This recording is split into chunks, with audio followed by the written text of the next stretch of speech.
That's better. The key was on the chair. The key was under the stuff on the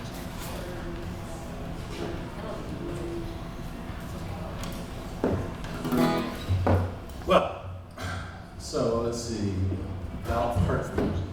So one of the things I've been thinking about lately is, for a long time really, since I was a kid, my love of language, and of course all of us as comics love the language, right? At least to some extent. You use your words up here after all.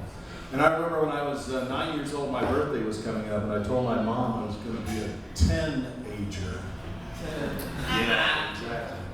Yeah, dad jokes way before I became a dad, absolutely.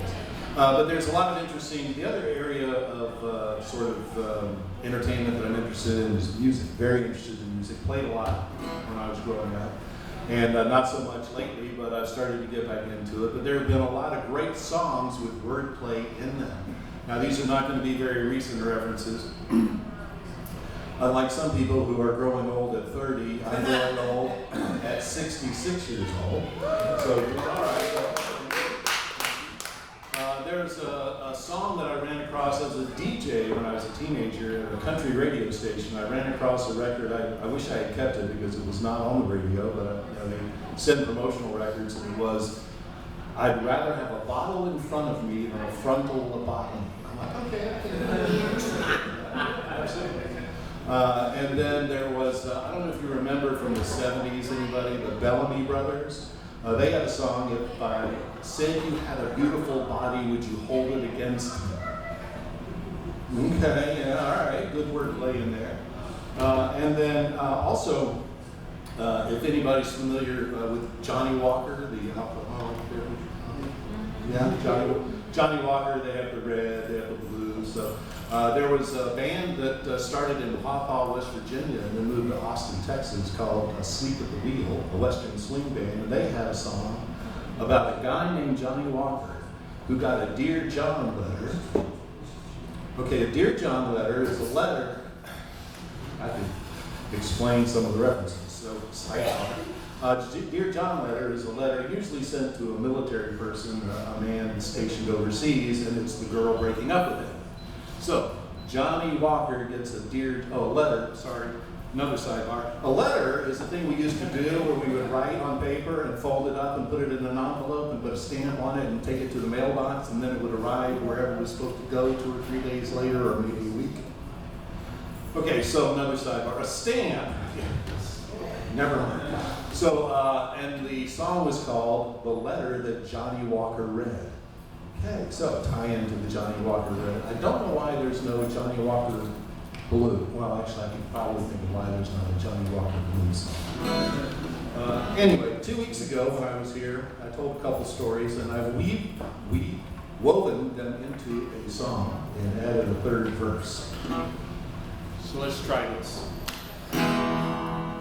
When the woman you're with says those 3 little words for the first time,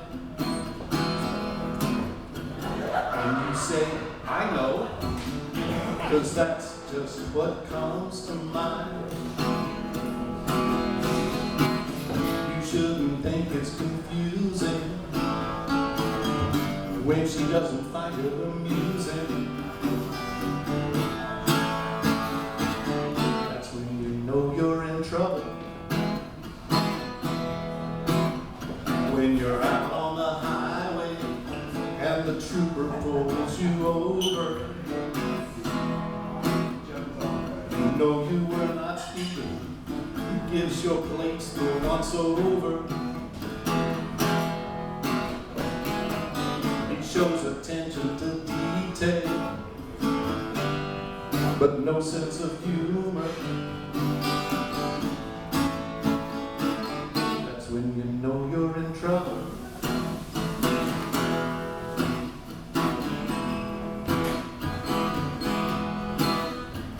When you can't cough without springing a leak.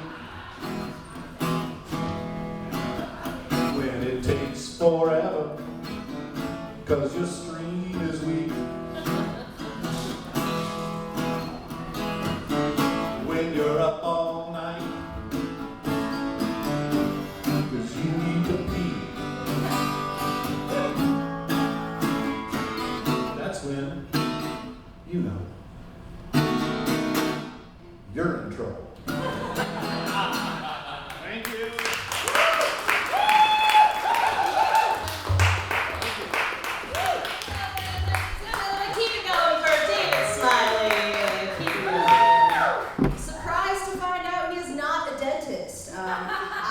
I was surprised. All right, your next comic coming to the stage. He's a very funny guy. He travels all around the DMV making people laugh. Please start making some noise for Mr. Pat Wilson.